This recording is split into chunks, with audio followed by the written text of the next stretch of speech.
we'd roll out a once-in-a-lifetime business opportunity. Music. Inter. Worldwide. Inter. Worldwide.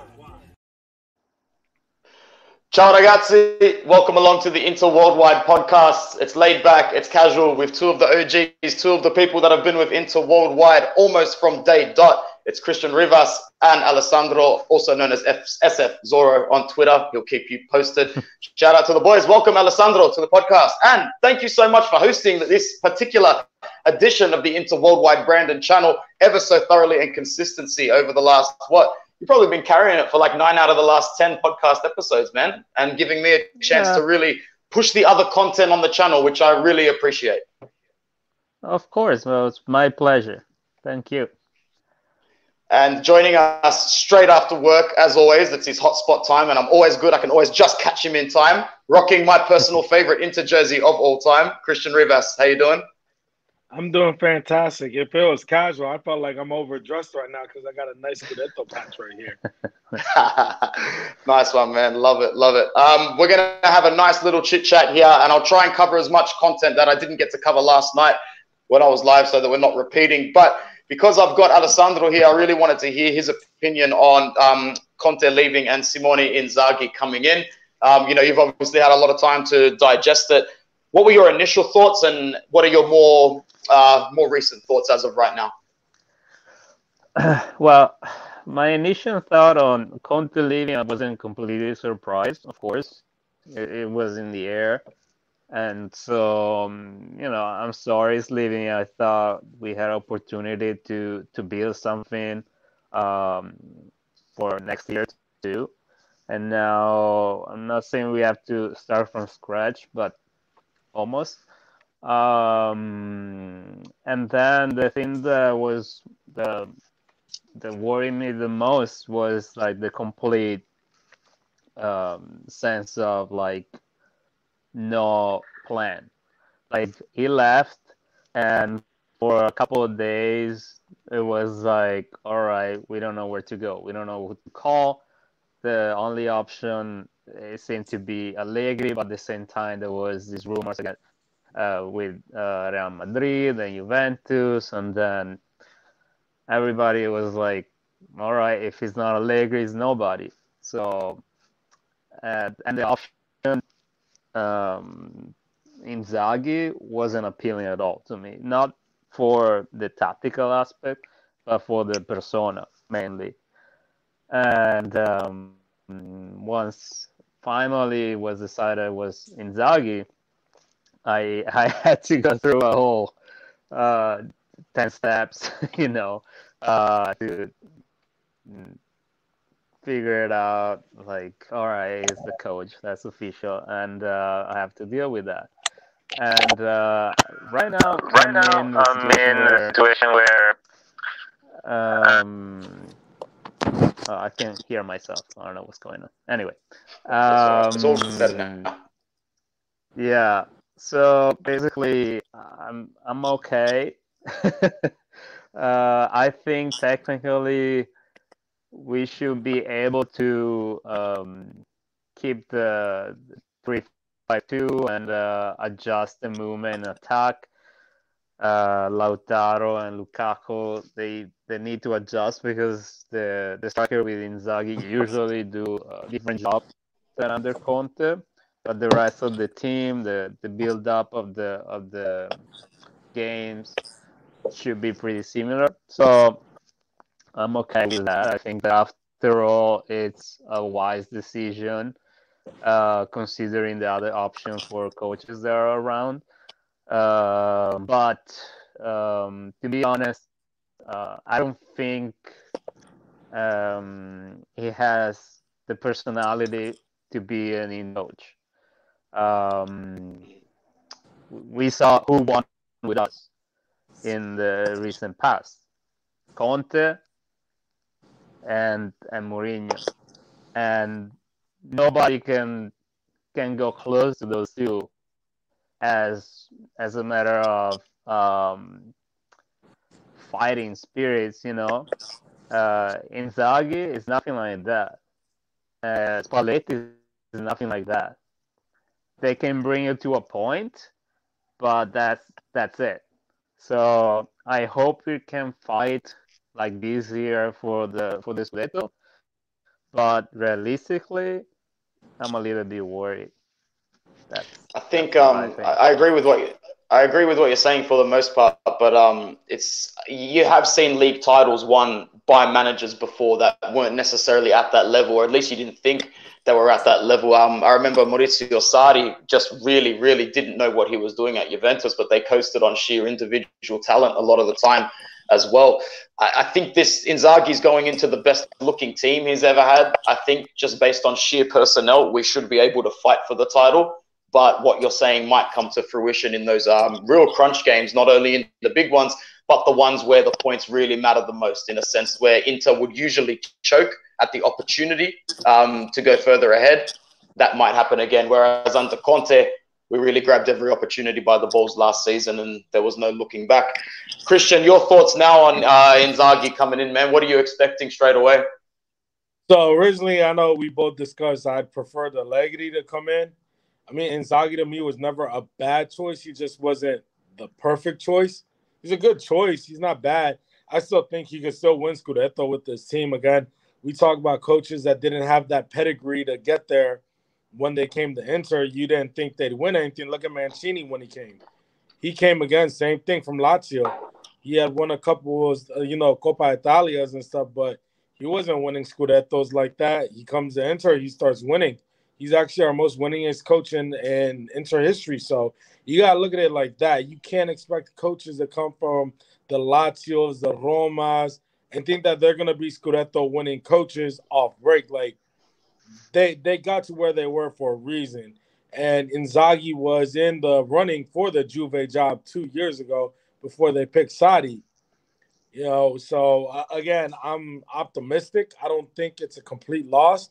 I mean, I've made this point across before. I would have rather sold Lukaku than Hakimi, but it's not the end of the world that we sold Hakimi because, I mean, we're more prepared to replace him than Lukaku at this point. So I think he's We still haven't locking exactly in. sold Hakimi yet, man. Those rumors have slowed down a little bit. I'm starting to think if maybe an offer for Lautaro has come through from Spain, that might look a little bit better because technically you can replace Lautaro better than you can replace Hakimi, in my opinion. But I would, I don't know. I don't want to lose any of the three. It's all I debatable. wouldn't either, but to me, Lautaro is just, if I had to pick between the three, I'm keeping Lautaro and Hakimi and selling Lukaku.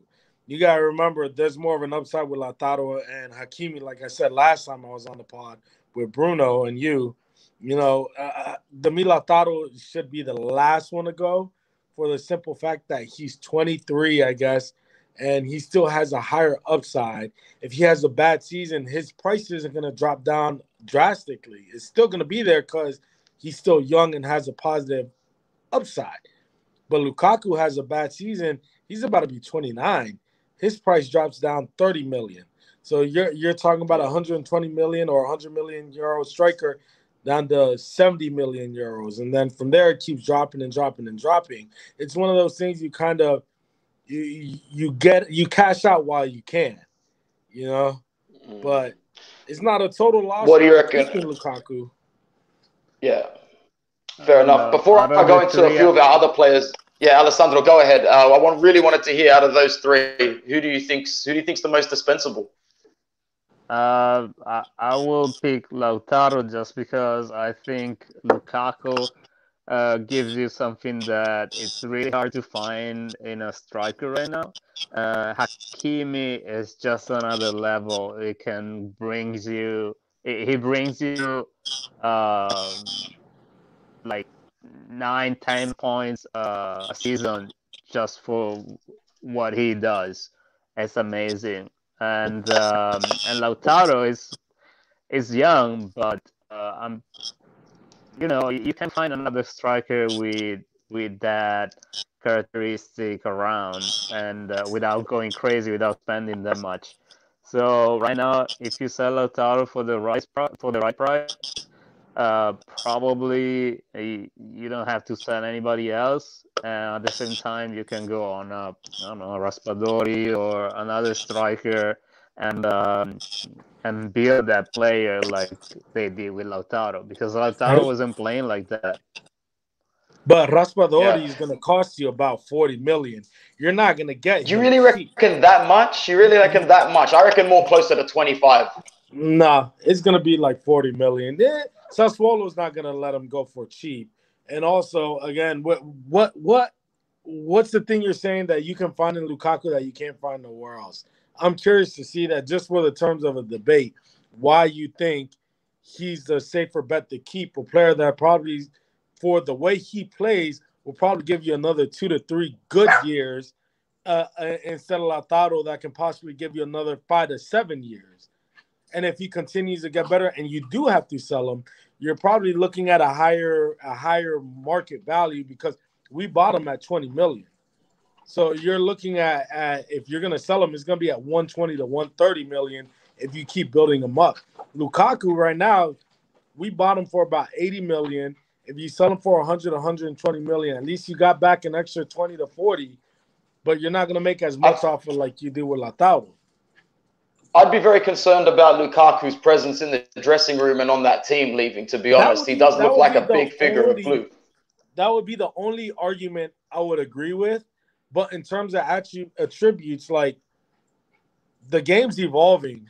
You know, the game's evolving. Strikers like Lautaro is pretty much the strikers you're getting these days. You're not really getting the Lukakus like that right now. And if you look at Ciro Immobile is nothing like Lukaku. So to think that Inzaghi can't make it work with Toro, I'm not buying it. Fair enough. Let's talk midfield. Let's talk who has to come and who has to go from there. The dead wood is pretty much what has to go out the window. I don't really care if we don't get a sign-on fee, if we get a transfer fee for Nainggolan. If he needs to stay in Cagliari, just take the wage and go. João Mario should be sold for a small amount. And then you've got your players like Gagliardini and Vecino. One of them, in my opinion, should be made to go. With this midfield, I don't think you should touch it too much, especially like your starters in Brozo, Eriksen, Barella. These are the players that just need to stay no matter what. Vidal and his wage also should take a hike, in my opinion. I don't think we're going to see those small clutch moments from Arturo like we did under Antonio Conte. So, Alessandro, over to you first, man. Midfield, where do you stand? Well, I'm going to say something pretty bold. But aside Barella, I think everybody else on our midfield can leave. For the right amount of money. You know, of course, I want to keep Brozovic and Eriksen, but if they pay me enough, Eriksen can go. If they pay me enough, Brozovic can go, and all our bench players. And then from there, we can find somebody else. The Paul is amazing. Locatelli is amazing. I know they have a high price tag. I'm just saying that I think the three in the back, Hakimi and Lukaku, are the only one, and Barella, of course, are the only one that I don't want to go. But all the other players are pretty expendable at the moment, starting from our captain to Taro. Everybody else for the right price can go, and I think Marotta is thinking something similar, but with all the players, aside probably Bastoni and Barella. What about the defenders in Skriniar and De Vrij, Christian Rivas, rotating over to you? Is anybody in our back three up for sale? For me personally, I think it's very important to keep that back three together next season. I would say keep the back three, but it's also, if anybody's going to go, it's going to be De Vrij. We already saw that there was conversations between Romagnoli and upper Inter. You don't remember that? I got the pictures in my phone if you want me to send it to you. Yeah, I know. I remember the pictures. I wasn't too keen on it. I mean, I remember before we've had this podcast during the Milan Derby, and he said who would be the only player I wouldn't completely mind from Milan coming to Inter. And I said, I don't hate Romagnoli. He's probably the only one I would take here. I still stand by that statement. He's not completely bad. He's just had terrible partners. He reminds me of an early Ranocchia. Now you see Ranocchia with good partners. He doesn't have problems. He's solid. He does great work back there. He's had man of the match performances while stepping in for the Rye. I just don't think that players that play with terrible partners like Juan Jesus can be completely written off. That's just my personal opinion. I wouldn't mind Romagnoli. I just think the Rye, because of the whole beef between him and Inter over his agent getting bigger bonuses than him, and then him changing agents and everything, is kind of, I would not be surprised if it came from him winning the league. I don't know about that. He does look pretty happy, but he's been at our club, 3 seasons now? Maybe he's looking for that one big move left because he's about to turn 29 as well, isn't he? Or 28. I know he's late 20s. So 29. I don't know, man. Yeah, so out of the back 3, Alessandro, obviously you said, many players are sellable. They could be on the market and Marotta could do anything. Would you bring anybody else in for the defense if you are going to cash in on one of the back 3? Because let's face it, any one of those 3 that we sell will bring in money. They're very high-priced assets. Yeah, sorry, I couldn't really hear. You're asking in the back 3 who will sell? Yeah, and if anybody would come in. Well, again, I will keep all 3, but if I have to pick, I will pick the Rye just because it was a free transfer. So whatever they pay us is plus Valenza. That's the only reason, because Bastoni is still a lot to amortize, and Skriniar, after 1 year that didn't play well, last year was amazing. So if one of the 3 needs to go, and probably is the Rye, but again, I wouldn't touch the defense at all, especially in Serie A. The team that wins at the end is the one with the best defense. At the moment, our defense is perfect. Yeah, fair enough. I really want to talk about the news headline that came out yesterday that was of the most interest to me. It was the news that Suning is basically getting a 400 million injection from the Chinese state or some sort of government. 500 million, is it, Christian? Okay, cool. So, sorry, man, I accidentally muted you. Say that again. It was $500 million. $500 million. So that's a big thing. But I'm not too good when it comes to this stuff. So I'm not too sure if it means that this is, good for Inter in a way that this is money we can use. It's not. So I don't really know much. So that's why I'm just going to go to Christian straight away. Off you go, man. Tell us about what's going on here. So they pretty much took this out as a bailout. It's not good that they took a bailout. So if you've ever sat there and actually read up on Sunny, they pretty much came up a couple of years ago as a retail giant. They started expanding way too fast, and they couldn't keep up with the expansion to the point where they started selling off stores just to start making revenue back. For them taking a bailout, it's not a good thing for Inter, in my opinion. That tells you the dire state that they're in. But then again, it's all buyable back. They have to pay it by next year, or the interest rates are going to start going up. So either 2 things. Either they're in that bad of a situation, or they really expect that they're about to start making some serious money. Me personally, I don't think it's the second one. I think it's the latter. I think they're in a real bad situation.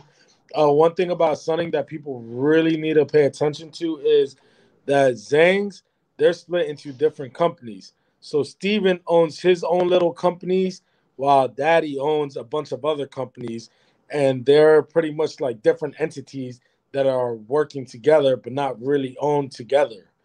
So it's one of those things like, where's your money really, really tied up? I was also reading an article a couple days ago that the reason BC Partners backed out was because they had no faith in the Chinese with their money, and they was like, literally, you couldn't get much information on their actual liquidity that they had. So it's one of those things that's kind of worrying when you start seeing stuff like that. They also took the 300 million euro loan, or the 275 million euro loan, my bad, from Oaktree, a U.S. hedge fund, which, again, if you're taking loans from hedge funds and you're offering up your shares as collateral, if you can't pay it, worst case scenario, you lose out on Inter and you lose that money you used before. Again, what I was going to say is that, like, it's for into the club and into the fans. I think it's important for us to know is that if Project Zhang and Project Suning fail, it's a failure on them as a company, and they forfeit their interest in our club. Inter as a club will continue to go on with whoever is interested, which, you know, at the end of the day, I guess it's really good that we won Scudetto 19 because we need to be on the map now more than ever in case that worst situation does happen, right? Yeah, so we got to do well in the Champions League. We got to be appealing. We got to look like something that if it falls into someone's hands, they're happy to take it. Yeah, that's correct. But also, I was never a fan of the Chinese buying us. Not a fan if they maintain owning us. Chinese business has been super, super shady for years. The communist state, again, dictates where the money goes. So hence COVID-19 came, and all of a sudden, Sunning is strapped for cash. They can't do nothing. People want to come and buy the club. But then when they try to start really looking into the finances of the club and start looking at the finances of Sunning, they don't have that access to it. And it's one of those things that's kind of worrisome.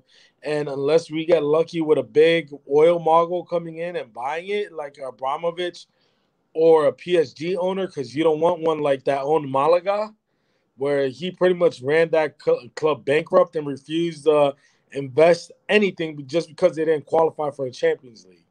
You know, Wow. You got to hope that you get one of those serious owners. If you get stuck with one of them, you're screwed.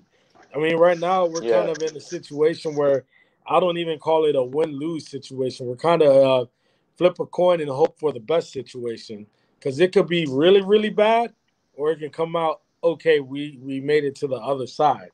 Again, I personally don't trust the Chinese.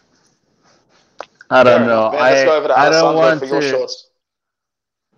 Yeah, I don't have anything bad to say with Sonny. I mean, when they come in, they brought players that made us win the Scudetto, and nobody could see the COVID situation coming. And being linked to the Chinese government, they had to do something that nobody did before, because this whole mess never happened in the recent time. So now everybody in the same situation. The Superlega pen is the consequence, and now those teams, Real, Barcelona, Juve, they're still trying to go. They're gonna have more consequences because of that. So it's a mess. Everybody's trying to save their ship, but everybody's going down in one way or another. So I don't think, like, you guys probably don't know, but in Italy right now, all the papers are talking about the situation at Inter, how bad it is, how we don't have money. Now the Milan supporters, the Juve supporters are laughing about our situation, when their situation is the same, if not worse. You Well, have Cristiano Ronaldo to deal with. Milan is losing their best players for nothing, and they're laughing about us. but Everybody's in the same situation, and it's just we're not in the ridiculous. same situation. That's the thing you guys fail to I mean, realize. We are. meaning We're for not. We're that. worse. We're worse, and I'm gonna explain to you why. Juve's owners and Milan's owners can still put money into the club. They're allowed to put money into the club. Inter's owners are not. Their money is frozen in China. So you got to understand something when it comes to finances. If they couldn't pay it, they kept deferring and deferring the payments, because if those payments weren't deferred, we could have legitimately been bankrupted and gone to bankruptcy court for it. Because you're not putting away payments of $1,000 or 2,000. You're talking about 20 to 40 to 50 to 60 to 80 million euros being deferred. The money wasn't there. The players weren't getting paid, and neither were the employees of the club.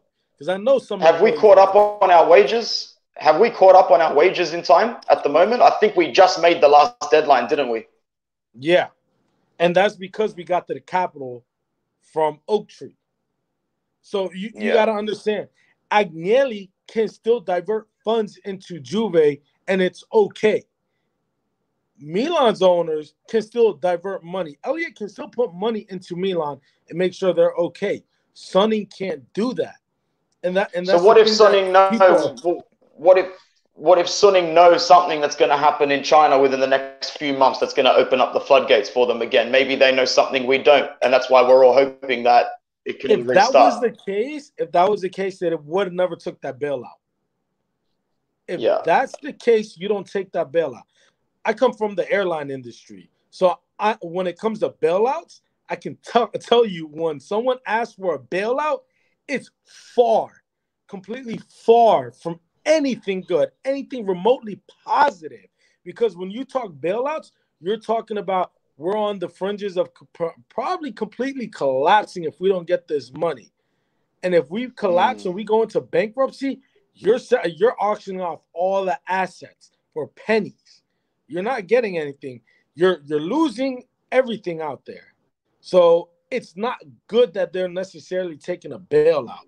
A lot of industries took bailouts because of COVID, but they were able to get good deals where they have to pay it off in 7 to 10 years. The ones with Sunning are not 7 to 10 years. They're in the immediate future. You're talking between 1 to 3 years to pay back all that money. So unless they know something and they're about to get in contact with the plug and start making some flips, I don't really see where it's a positive. Again, that's the difference between Milan and Juve's owners to ours. They can still divert money into the club from their outside businesses and not have to worry as much as we do. We don't have that.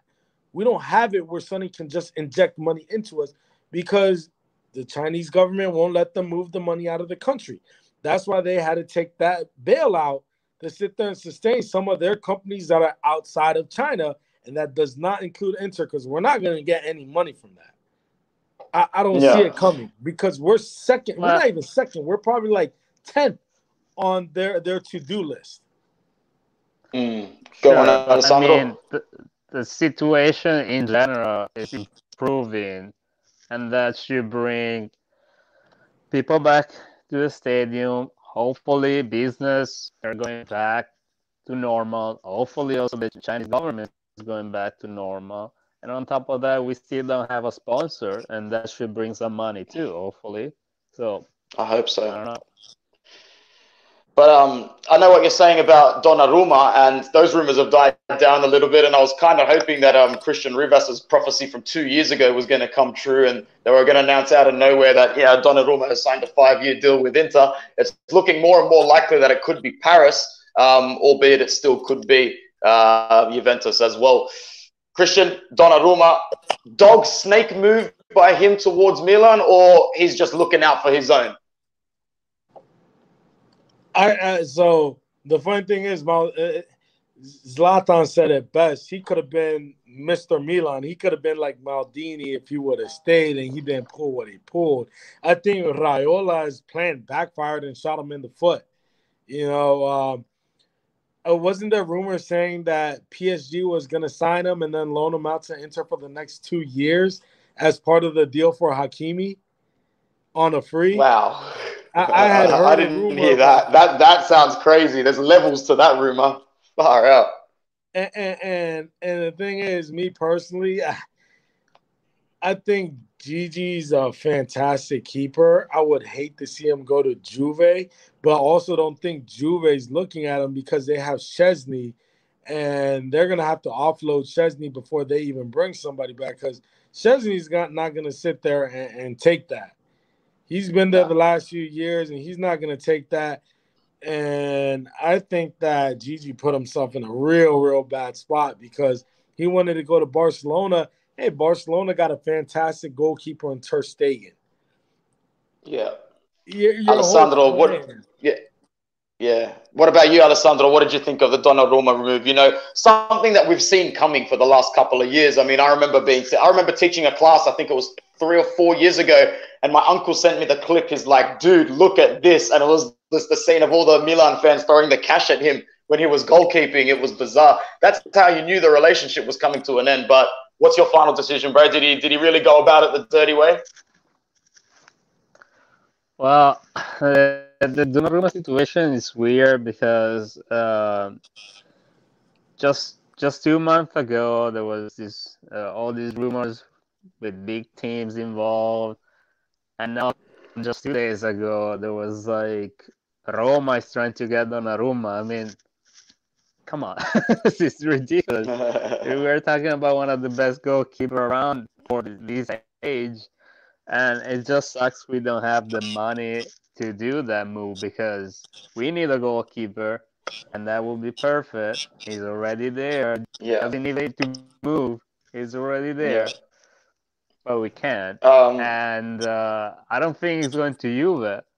Last thing I read is that now they're trying to maybe make peace and go back to Milan and extend the contract, which it will be surreal because Çalhanoğlu is trying to do the same. So like, I don't think it happens. Surreal. They already signed a keeper. Yeah, they signed the guy from Lille. Hold on. The keeper they signed is from Lille. The owner of Lille is Elliot, so he just moved some money around. So it's not a big deal. There you go. I mean, it's still a big deal that he moved. They can send it on loan or whatever. You know, it's not the problem. Of course, you keep Donnarumma if you can. But now everybody's pissed with Donnarumma. And he cannot find he's going to keep this. Perfect. Maldini just keep this up for the... Yeah. Do you think it was Maldini that made the axe that said to Donnarumma, you know what, you either take this off or it's done? Maldini said it to his face?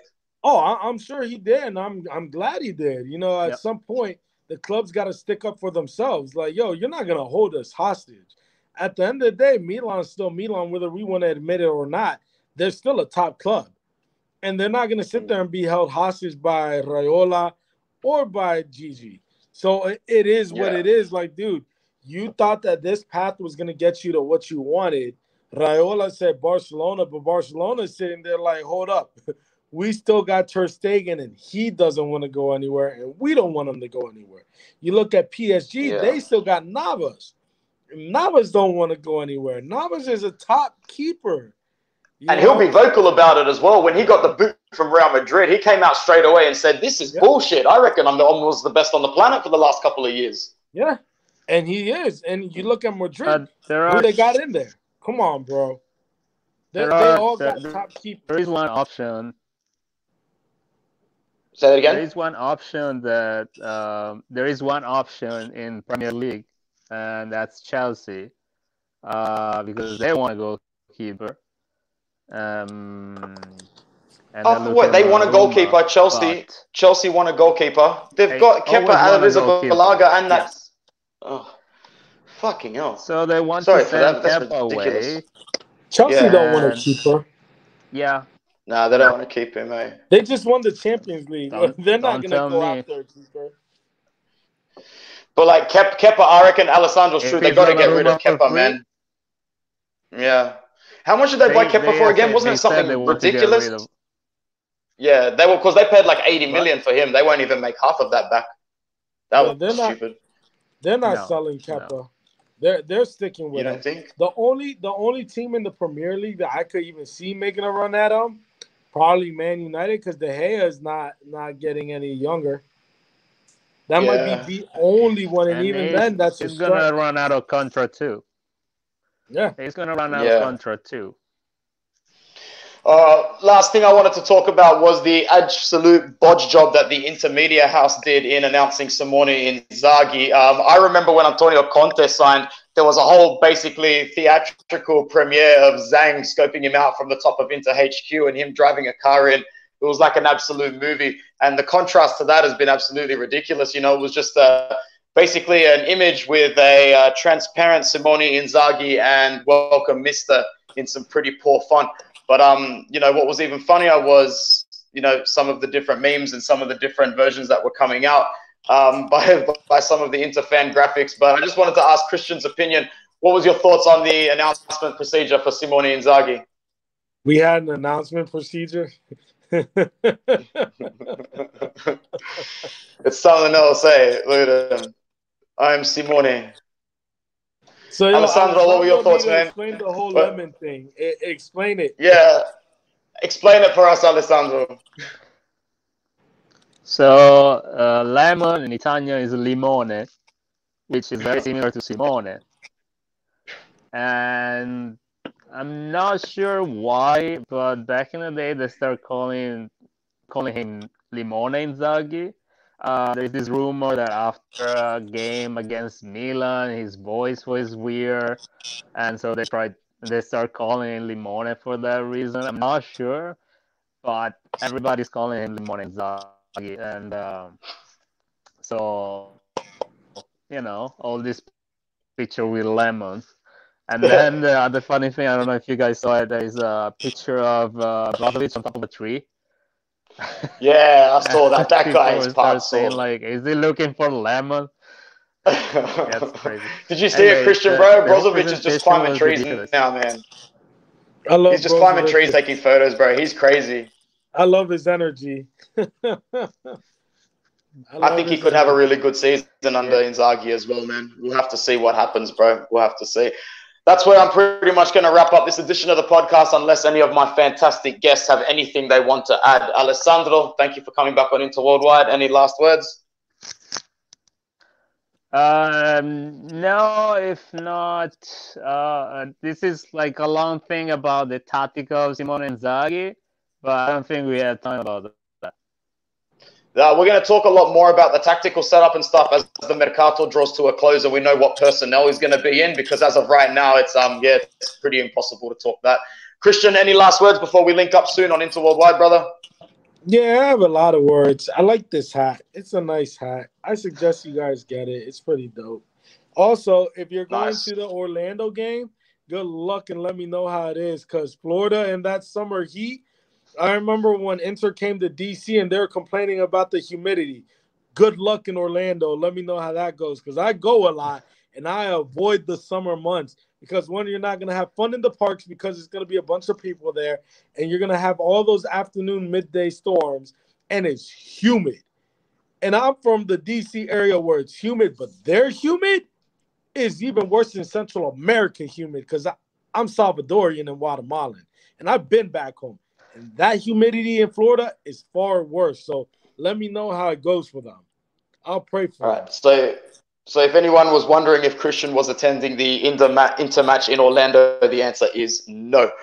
From myself, Alessandro, and Christian Rivas, Forza Inter. Ciao ragazzi. We'll see you soon.